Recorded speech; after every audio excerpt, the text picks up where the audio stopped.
तुमच्या प्रभागात सुद्धा अशी फॉगिंग होत आहे का हो?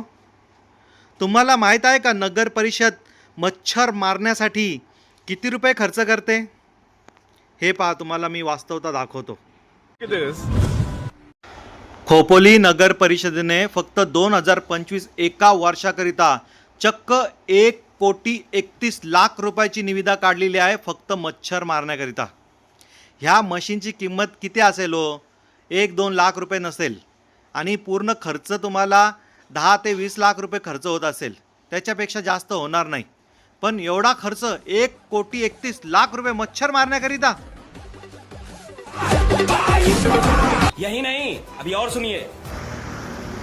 आणि वास्तविकता काय आहे ना, तुम्ही तुमच्या सख्ख्या डोळ्यांनी पहा. खोपोलीमध्ये जागोजागी असे सांडपाणी तुंबलेले आहे. जागोजागी प्रचंड प्रमाणात मच्छर तयार झालेले आहेत.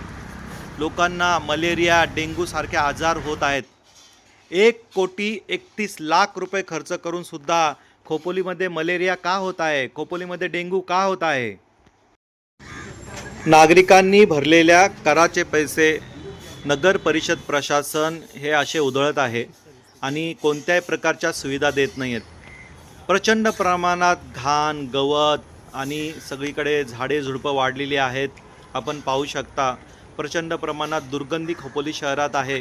प्रचंड प्रमाणात सांडपाणी जागोजागी साचलेले आहे, परंतु नगर परिषद प्रशासन त्याकडे दुर्लक्ष करत आहे.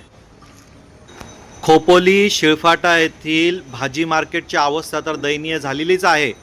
ते भाजी मार्केट कोणत्याही क्षणी पडू शकते, पण त्याच्यासमोर एवढा मोठा पाण्याचा डबका मागील 4-5 महिन्यापासून जमलेला आहे.